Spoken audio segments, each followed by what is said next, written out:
Admiral Zextar's four eyes widened in disbelief as the sensor readings cascaded across his command console. The massive Calaxian dreadnought Crimson Fury had been patrolling the outer rim of Sector 7 for 3 standard cycles, monitoring the trade routes that connected the civilized galaxy to the wild frontier systems. Nothing unusual had happened in months. Until now. Commander Yithare, run those scans again, Admiral Zextar commanded, his serpentine voice carrying the authority of someone who had commanded fleets for over 2 centuries. The readings must be corrupted. Commander Yithare, a smaller Calaxian with silver-scaled skin, manipulated the sensor array with practiced precision. Her tail swished nervously as the same impossible data appeared on her screen. Admiral, the scans are clean. There is definitely a vessel approaching from the direction of the Terran quarantine zone. The bridge fell silent except for the steady hum of the ship's engines. Every crew member knew about the Terran quarantine zone. 50 years ago, the Galactic Council had declared the Sol system and surrounding regions off-limits after humanity's violent first contact with the Proxima Trade Federation. The humans had been deemed too aggressive, too unpredictable, and too dangerous to be allowed into galactic society. Admiral Zextar stood from his command throne, his towering 8-foot frame casting shadows across the bridge. Impossible. The quarantine barriers are impenetrable. No primitive species has ever broken through Galactic Council containment fields. Sir, came another voice from the communications station. Ensign Drexmala, a young Calaxian fresh from the academy, was staring at his instruments with confusion. I'm detecting energy signatures unlike anything in our databases. The vessel appears to be using some form of propulsion technology we've never encountered. The main viewing screen activated, displaying the vast expanse of space ahead of them. At first, nothing seemed unusual. Stars dotted the black canvas, and the familiar glow of the nearby Kepler Nebula painted everything in soft purple hues. Then, a speck appeared on the horizon. As they watched, the speck grew larger and larger. Within minutes, it became clear that whatever was approaching was massive beyond anything they had expected. By the sacred scales, whispered Commander Yithare, Admiral, that ship is nearly 2 kilometers long. The vessel that emerged from the depths of space was unlike anything in the galactic fleet registries. Its hull was a dark metallic gray, with angular lines that spoke of both function and aggression. Strange protrusions jutted from its surface, and the entire ship seemed to pulse with an inner energy that made their sensors struggle to maintain accurate readings. Admiral Zextar activated the emergency communication channel to Galactic Command. This is Admiral Zextar of the Crimson Fury to Central Command. We have an unidentified vessel emerging from the Terran quarantine zone, requesting immediate backup and instructions. The response came quickly, but it was fragmented with static. Admiral Zextar, this is Central Command. Did you say Terran quarantine zone? That's impossible. The humans don't possess faster-than-light technology. Command, I'm transmitting our sensor data now. This vessel is clearly of non-galactic origin, and it emerged directly from the quarantine vector. Minutes passed as Central Command analyzed the data. When they responded, Admiral Zextar could hear the uncertainty in the controller's voice. Admiral, maintain your position, but do not engage. We're dispatching the 7th Fleet to your location. Estimated arrival time is 6 hours. 6 hours. Admiral Zextar looked at the approaching human vessel and realized that 6 hours might as well be 6 years. The ship was moving at sublight speeds now, but something about its approach suggested confidence rather than caution. Sir, Ensign Drexmala called out. I'm receiving a transmission from the unknown vessel. It's in perfect galactic standard. The bridge crew exchanged glances. Galactic Standard was the universal language of spacefaring civilizations, developed over thousands of years by the most advanced species in the galaxy. How could a quarantined species know it? Put it through, Admiral Zextar ordered. The voice that emerged from the speakers was distinctly alien, yet somehow familiar. It carried an accent unlike any they had heard, with hard consonants and rolling vowels. Calaxian vessel. This is Captain Sarah Chun of the Earth Defense Ship Indomitable. We come in peace and request safe passage through this sector. Admiral Zextar's hearts nearly stopped beating. The humans had not only broken quarantine, but they knew exactly who they were addressing. They knew Calaxian ship classifications. They spoke Galactic Standard, and they were asking for safe passage as if they had every right to be there. Captain Sarah Chun stood on the bridge of the Indomitable, watching the Calaxian dreadnought through the main display screen. She had studied their ship designs for years, memorizing every detail from the intelligence reports gathered by Earth's deep space reconnaissance drones. The Crimson Fury was exactly as the files had described: elegant, powerful, and completely unprepared for what humanity had become. "Captain," called out Lieutenant Commander Jackson, her tactical officer. "Their weapons systems are powering up, but they're not targeting us yet. Looks like they're just as confused as we expected them to be." Sarah smiled grimly. The confusion was understandable. For 50 years, the Galactic Council had assumed humanity was trapped behind their quarantine barriers, slowly dying out or reverting to primitive technology. They had no idea that those 50 years had been humanity's greatest period of advancement in history. "Open a channel to their ship, Lieutenant Rodriguez," Sarah ordered her communications officer. "Channel open, Captain." Sarah cleared her throat and spoke in the crisp, formal tone she had practiced for this moment. "Calaxian vessel. This is Captain Sarah Chun of the Earth Defense Ship Indomitable. We come in peace and request safe passage through this sector." The silence that followed was exactly what she had expected. She could imagine the chaos on their bridge right now, the frantic communications with their command structure, the desperate attempts to understand how this was possible. When the response finally came, the alien voice was strained with barely controlled shock. "Human vessel, you are in violation of Galactic Council Resolution 2847. You are ordered to return to your quarantine zone immediately or face the consequences." Sarah exchanged glances with her crew. They had all volunteered for this mission, knowing it might be humanity's only chance to break free from the isolation that had been forced upon them. Every person on this ship understood the stakes. "Admiral Zextar, I presume," Sarah said, having memorized the names and service records of every senior Galactic Council officer. "With respect, Resolution 2847 was implemented without humanity's consent and based on a fundamental misunderstanding of our species. We're here to correct that misunderstanding." Through the ship's enhanced sensors, Sarah could see the increased activity aboard the Calaxian vessel. Energy readings spiked as they powered up additional systems, and she detected the telltale signatures of them transmitting urgent messages to other ships. "Dr. Kim, how are our translation protocols holding up?" Sarah asked her xenolinguistics expert. Dr. Kim, a small woman with graying hair who had spent decades studying alien languages, looked up from her console with satisfaction. "Perfectly, Captain. Turns out having 50 years to study their transmissions without them knowing we were listening was quite advantageous. I could probably order dinner in 12 different alien languages at this point." The bridge crew chuckled, but the tension remained high. They all knew they were making history, but they also knew that history could go very badly very quickly.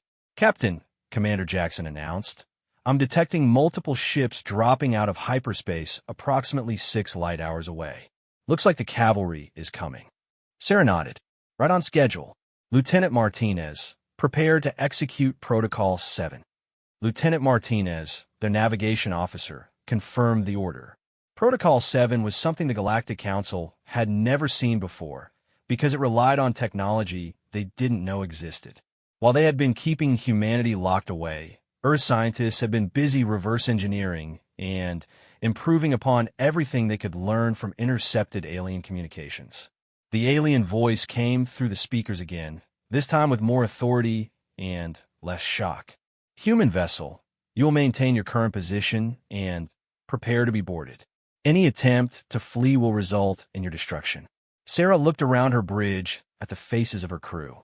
These were the best and brightest humanity had to offer, veterans of the hidden space program that had been developing Earth's true capabilities in secret. They had trained for this moment for years. Admiral Zextar, Sarah replied calmly. I'm afraid that's not going to happen. You see, we haven't been sitting idle for the past 50 years. We've been learning. We've been growing. And we've been preparing for this day. On her tactical display, Sarah watched as the Galaxian ship's weapon systems reached full charge. She could see the other ships still hours away, racing toward their position at maximum speed. In the grand scheme of galactic politics, this was probably just a minor border incident. But for humanity, this was everything. All stations, prepare for demonstration, Sarah announced to her crew. Let's show them what 50 years of human ingenuity can accomplish. The Indomitable had been designed specifically for this mission. Every system, every weapon, every defensive measure had been built using technology that the Galactic Council thought was impossible for a species like humanity to develop. They were about to learn how wrong they had been. Captain, Dr. Kim said quietly, we're receiving additional transmissions from the Galaxian ship. They're requesting instructions from something called the Species Classification Bureau. Sounds like they're trying to figure out if we've somehow evolved beyond their original assessment. Sarah smiled. In a way, we have. Just not in the way they think. Admiral Zextar watched in growing amazement as the human vessel began to change. What had appeared to be a simple, if large, warship suddenly revealed hidden capabilities that defied everything he knew about spacecraft design. Sections of the ship's hull slid apart with mechanical precision, revealing arrays of equipment that didn't match anything in Galactic Council databases. Energy readings spiked beyond what their sensors could accurately measure, and the space around the human ship began to shimmer with an almost visible distortion. Commander Yithare, Admiral Zextar said, his voice tight with concern, what exactly are we looking at? Commander Yithare's hands moved frantically over her control panels, trying to make sense of the data flooding their sensors. Sir, I'm detecting massive gravitational fluctuations around their vessel. It's as if they're manipulating space-time itself. The impossibility of that statement hung in the air like a toxic cloud. Gravitational manipulation was theoretical technology, something that even the most advanced species in the galaxy had only dreamed of achieving. The energy requirements alone should have been beyond any single ship's capability. On the main screen, the human ship had completed its transformation. What had been a sleek warship now looked like something from a fever dream, bristling with technologies that shouldn't exist. Strange geometric patterns covered its hull, pulsing with energy that seemed to bend light around them. Admiral, Ensign Drexmala called out, his voice cracking with stress. They're transmitting again. Captain Chen's voice came through the speakers, still calm and professional, but now carrying an undertone of quiet confidence that made Admiral Zextar's scales prickle with unease. Admiral Zextar, we're going to demonstrate something that your scientific advisors probably told you was impossible. Please observe carefully. The human ship didn't move.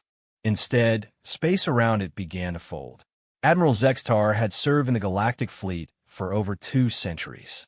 He had seen stellar engineering projects that spanned entire star systems. He had witnessed the birth of artificial suns and the controlled collapse of dead planets. But he had never seen anything like this. The Indomitable simply stepped sideways through space. Not through hyperspace, not through any kind of dimensional fold that galactic science understood. It moved through normal space as if distance was merely a suggestion. In the span of 3 seconds, it traveled what should have taken hours, appearing less than a kilometer away from the Crimson Fury. Impossible, whispered Commander Yithare. The energy requirements for spatial displacement of that magnitude should have torn their ship apart. Admiral Zextar forced himself to remain calm, even as every instinct screamed at him to fire every weapon at his disposal. The humans had just demonstrated technology that rendered most galactic military doctrine obsolete. If they could move through space like that, traditional fleet tactics meant nothing. Sir, came another voice from the sensor station. I'm detecting the incoming fleet. They should be here within the hour. An hour that now seemed like an eternity. Admiral Zextar, activated his personal communication channel to Fleet Command. "This is Admiral Zextar. Priority Alpha message for the Galactic Council. The human quarantine has been breached, and they possess technology far beyond our initial assessments. Recommend immediate diplomatic contact." The response was swift and predictable. "Admiral, you are ordered to maintain containment until the fleet arrives. Use whatever force necessary." Admiral Zextar looked at the human ship floating effortlessly beside his own massive dreadnought. If they could move through space at will, what other capabilities did they possess? Captain Chen's voice filled the bridge again. "Admiral, I hope that demonstration has clarified our position. We don't wish to fight you, but we will no longer accept imprisonment. Humanity has grown beyond your expectations, and it's time for the galaxy to recognize that fact." "Human," Admiral Zextar replied, choosing his words carefully. "You speak of growth, but your species was quarantined for good reason. You showed extreme aggression during first contact protocols." A new sound came through the speakers. Human laughter. It was not the sound Admiral Zextar had expected. "Admiral, let me tell you something about that first contact. Your people approached Earth with the assumption that we would be grateful for inclusion in galactic society. You demanded we submit to Galactic Council authority, abandon our territorial governments, and accept guidance from species we had never met. When we asked for time to consider, your negotiators informed us that refusal wasn't an option." Admiral Zextar's memory files contained the official reports from that encounter. The humans have been described as irrationally violent, attacking without provocation. "Our response," Captain Chen continued, "was to politely escort your ships out of our system and inform you that we would contact you when we were ready for further discussion. That was classified as an act of war by your council. The quarantine wasn't to protect the galaxy from human aggression, Admiral. It was to give the council time to figure out how to deal with a species that said no." The words hit Admiral Zextar like a plasma bolt to the chest. He had been part of the fleet that had enforced the quarantine. He had believed the official reports, trusted in the wisdom of the council's decision. But now, 50 years later, he was beginning to wonder if there had been more to the story. "Sir," Commander Yithare whispered urgently, "the fleet is requesting an update on the situation." Admiral Zextar looked at the human ship, at the impossible technologies it displayed, at the calm confidence of its captain. "Tell them," he said slowly, "that the situation is more complex than anticipated." Fleet Admiral Korthek arrived with the 7th Fleet, expecting to find the remnants of a primitive human vessel and a satisfied Calaxian patrol. Instead, his sensors detected something that made his 3 hearts skip beats in sequence. "Navigation, confirm our position," he ordered from the bridge of his flagship, the massive dreadnought Galactic Sovereign. "Are we certain we're in the correct sector?" "Position confirmed, Fleet Admiral," came the response. "We are exactly where Admiral Zextar reported contact with the human vessel." Korthek studied the tactical display, his scaled brow furrowing in confusion. The Crimson Fury was exactly where it should be. But beside it, matching its course and speed with impossible precision, was a ship that looked like it had been designed by a civilization 1,000 years more advanced than anything currently known. "Communications, raise Admiral Zextar immediately." The connection was established within seconds. Admiral Zextar's image appeared on the main screen, and Korthek was disturbed to see uncertainty in his old friend's eyes. "Admiral Zextar, report. What is the status of the human vessel?" "Fleet Admiral, the situation has evolved beyond our initial parameters. The humans have requested a diplomatic meeting. I believe we should consider their proposal." Korthek's mandibles clicked with annoyance. "Admiral, you were ordered to maintain containment until our arrival. Why have you not engaged the vessel?" The pause that followed was telling. Admiral Zextar glanced off-screen before responding. "Sir, I believe you should see their capabilities for yourself before making any tactical decisions." Before Korthek could respond, his tactical officer interrupted. "Fleet Admiral, the unknown vessel is transmitting on all frequencies.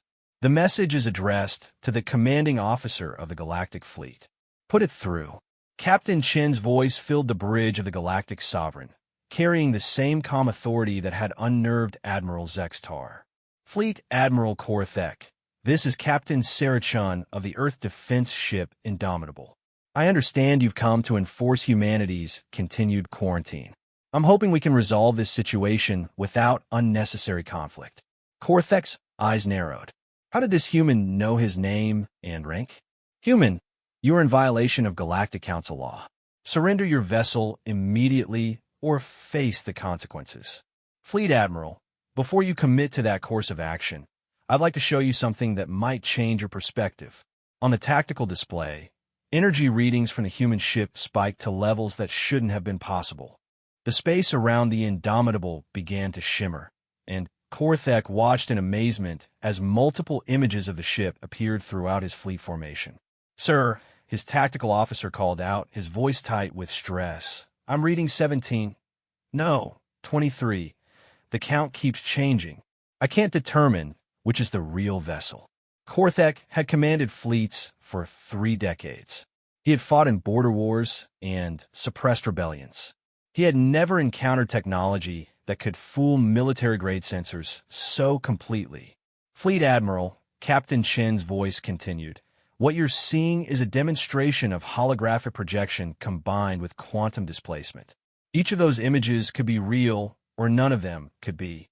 Your sensors can't tell the difference because we're manipulating the quantum signatures of photons at the subatomic level. The implications hit Korthek like a meteor strike.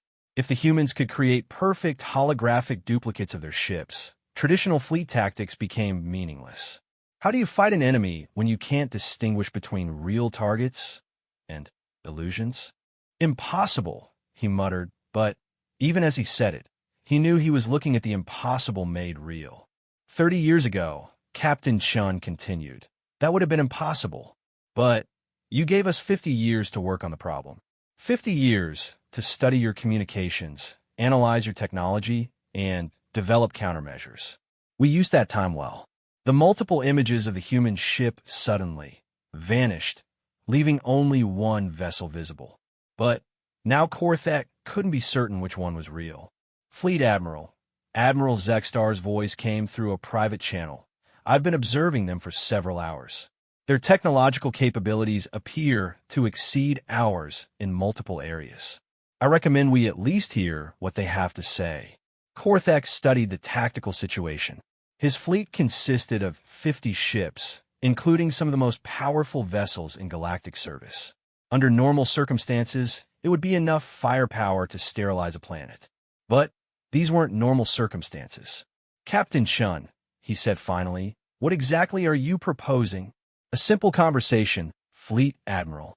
We believe it's time for humanity to take its place among the galactic community, not as subjects or junior partners, but as equals. We've prepared a proposal that we think will benefit everyone involved. Korthek's tactical officer leaned over and whispered urgently, Sir, even if we could target them accurately, their defensive capabilities are unknown. That spatial displacement technology alone suggests they could avoid our weapons entirely. The Fleet Admiral considered his options. He could order an attack and risk a diplomatic incident that might escalate beyond anyone's ability to control. Or he could listen to what the humans had to say and potentially learn something valuable about their capabilities. Captain Chun, you have my attention. But this conversation will take place aboard my flagship under Galactic Council protocols. I'm afraid that's not acceptable, Fleet Admiral. We prefer neutral ground. Might I suggest the asteroid belt in this system? There's a suitable location approximately 2 light minutes from here. Before Korthek could respond, the human ship was gone. Not moving away, not entering hyperspace. Simply gone, as if it had never been there. His sensors officer called out in confusion. Fleet Admiral, the vessel has disappeared completely. No energy signature, no mass readings, no trace emissions. Then, exactly 2 light minutes away in the asteroid belt, the Indomitable reappeared. The emergency session of the Galactic Council convened in the Great Chamber on Nexus Prime, the political heart of galactic civilization. Representatives from 47 species gathered to address what had become known as the human question. Counselor Veltar of the Andromedans called the session to order, her melodious voice carrying across the vast hall. Fellow counselors, we face an unprecedented situation. The species we quarantined 50 years ago has not only broken containment, but has demonstrated technological capabilities that challenge our understanding of what is possible. Fleet Admiral Korthek stood at the central podium, his report having shaken the council to its core. Honorable counselors, I must emphasize that everything in my report has been verified by multiple sources. The humans possess technology that renders our current military doctrine obsolete. Counselor Brexmoth, a large insectoid representative, clicked his mandibles aggressively. Preposterous. No species develops faster-than-light capability without guidance from the Council. They must have stolen our technology. With respect, Counselor, Admiral Korthek replied, our analysis indicates their technology operates on principles we don't understand. It's not stolen or reverse-engineered. It's genuinely innovative. The chamber erupted in heated discussions across multiple languages. The translator systems worked overtime to keep up with the chaos of 47 species, all talking at once. Counselor Veltar restored order with a harmonic tone that cut through the noise. Admiral, what exactly did the humans propose during your meeting? Admiral Korthek activated a holographic display that showed Captain Chen's proposal in detail. They want full membership in the Galactic Council, with all the rights and responsibilities that entails. In exchange, they offer to share certain non-military technologies and provide defensive assistance against external threats. External threats? Asked Counselor Yimdar of the Centauri Republic. What external threats? The question hung in the air like a dark cloud. For centuries, the galaxy had been relatively peaceful, with the Council maintaining order through superior technology and coordinated diplomacy. The idea that there might be threats beyond their borders was unsettling. The humans have been monitoring deep space communications for decades, Admiral Korthek explained. They've detected signals from beyond the galactic rim that suggest the existence of hostile civilizations. Civilizations that may be more advanced than we are.